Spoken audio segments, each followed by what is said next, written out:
పూర్ణిమ prints ఆషాఢం sale flat 30-60% discount ప్రతి 5,000 రూపాయల కొనుగోలుపై ఒక చీర ఉచితం.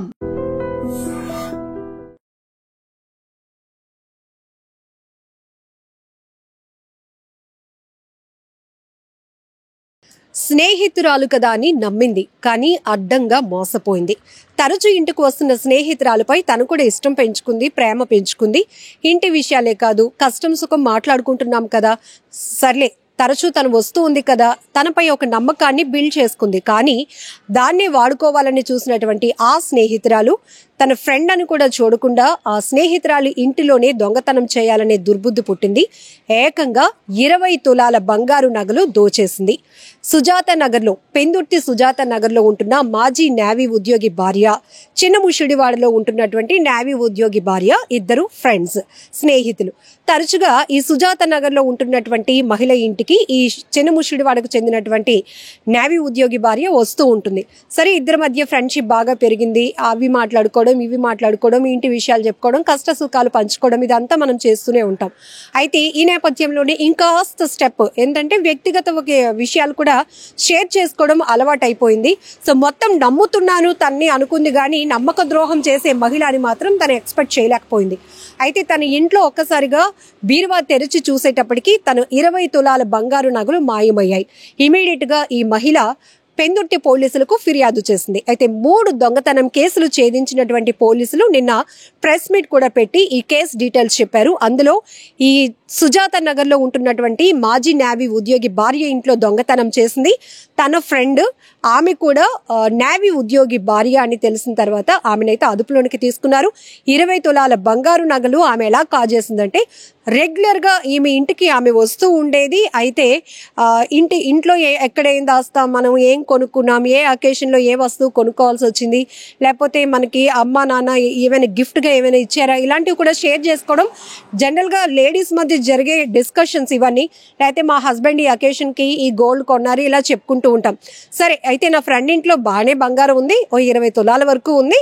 తిన్ని అలాగ మనం ఏంటంటే ఒక లైన్ లోనికి తీసుకొచ్చి ఒక ఫ్రెండ్షిప్ ని బాగా బిల్డ్ చేసుకొని ఇంట్లో పరిస్థితులన్నీ మనం ఒక పట్టు సాధించిన తర్వాత అవి కాజేయాలనే ఒక దుర్బుద్ధి ఈ మహిళలో పుట్టింది.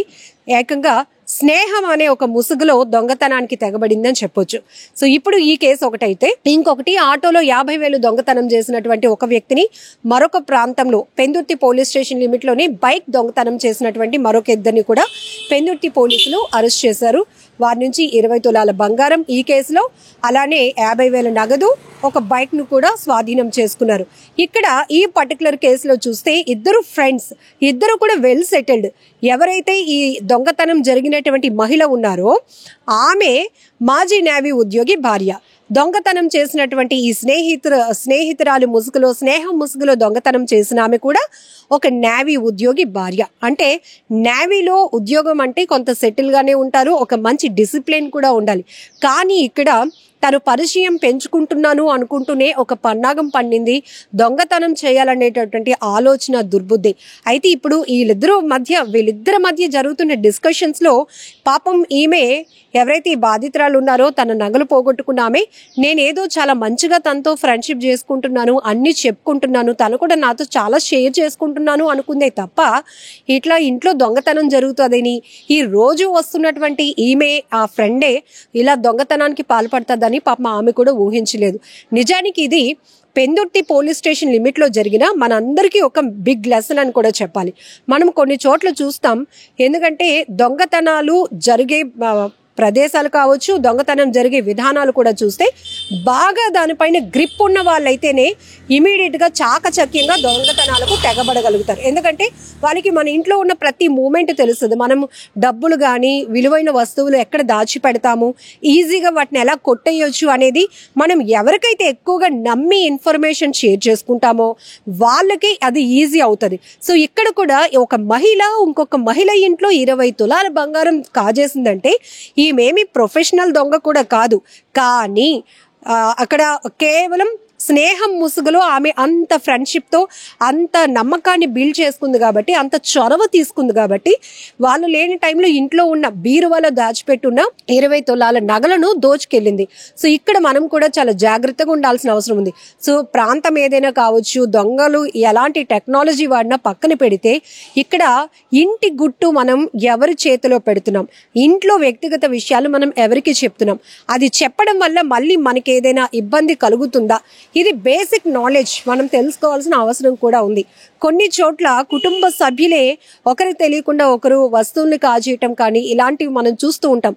అది పోలీసుల వరకు వెళ్ళినాక ఎంక్వైరీ చేసిన తర్వాత అప్పుడు తెలుస్తూ ఉంటుంది. ఇప్పుడు సీసీటీవీలు వచ్చాయి కాబట్టి కొంత ఎవిడెన్స్గా అవి పనికొస్తున్నాయి కాబట్టి ఇలాంటి దొంగతనం కేసులు, ప్రాపర్టీ లాస్ కేసులు అయితే ఇమీడియట్గా ట్రేస్ అవుట్ చేయగలుగుతున్నారు.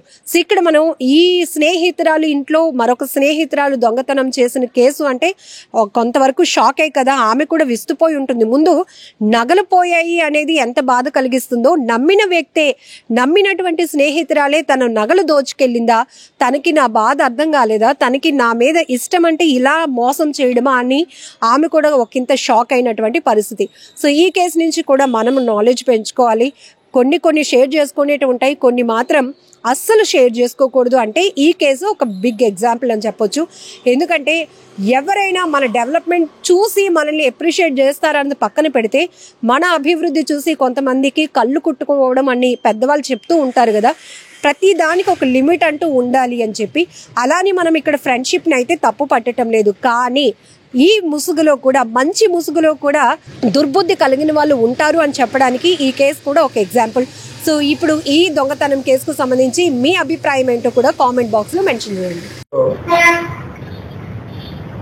పెందుర్తి పోలీస్ స్టేషన్ లో జరిగినటువంటి 3 నేరాల్లో ప్రాపర్టీని రికవరీ చేసి ప్రెస్ మీట్ ఉద్దేశం అది.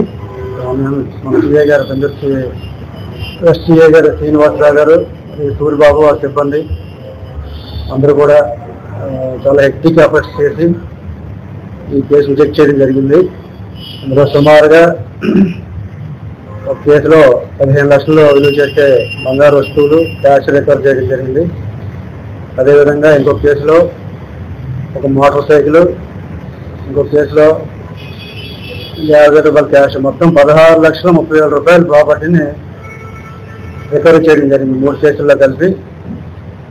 మన సుజాత నగర్లో ఉన్నటువంటి రెయ్యి జ్యోతి గారు కంప్లైంట్ ఇచ్చారండి. కంప్లైంట్ 15/3 వాళ్ళ ఇంట్లో లేని సమయంలో ఇంట్లో వస్తువులు పోయాయి, బంగారు వస్తువులు పోయామని చెప్పి మనం కంప్లైంట్ చేయడం జరిగింది.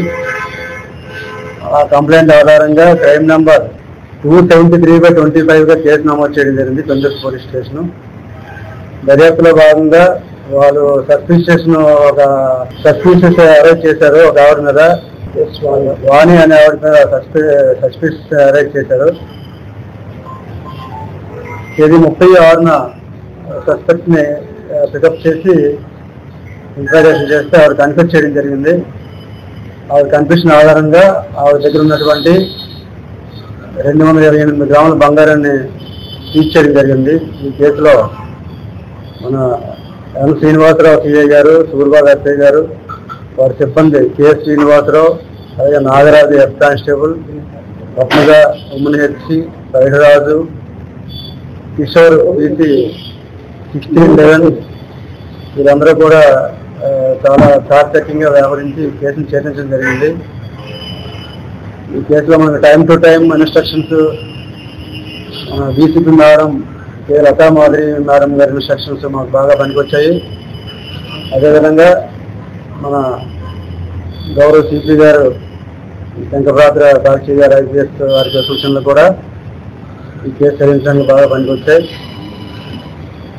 ఈ కేసులు చేసినందుకు వీళ్ళందరికీ కూడా నేను కంగ్రాచులేషన్ చెప్తూ వచ్చే క్రైమ్ మీటింగ్లో సిపి గారి చేతుల మీదుగా సూటబుల్ రివార్డ్స్ ఇచ్చే విధంగా నేను చర్యలు తీసుకుంటాను. అదేవిధంగా శాంతినగర్లో 23/5న ఒక ఫిర్యాదైనటువంటి జయేశ్వరి ఆటోలో ప్రయాణిస్తుండగా ఆటో హ్యాండ్ జిప్ ఓపెన్ చేసేసి అన్నోన్ అఫెండర్స్ బ్యాగ్లో ఉన్నటువంటి 50,000 రూపాయలు దొంగలించడం జరిగింది. అది కూడా క్రైమ్ నెంబర్ 247/25 గా నమోదు చేయడం జరిగింది. ఈ కేసులో కూడా సూర్బాగ్ ఎస్ఐ గారు ముద్దాయినటువంటి మాగిరెడ్డి గని అనే ఆయన్ని పికప్ చేసి ఆయన దగ్గర నుంచి యాక్చువల్గా మన 202 కాలనీ కొత్త వలస మండలం నిజాం జిల్లా ఆయన మాగిరెడ్డి గని 19 సంవత్సరాల వయసు అండి. ఈయన దగ్గర 50,000 రూపాయలు క్యాష్ రికవరీ చేయడం జరిగింది. ఈ క్యాష్ రికవరీ 50,000 రూపాయలు కూడా ఈ ప్రెస్ మీట్లో డిస్ప్లే చేస్తాం.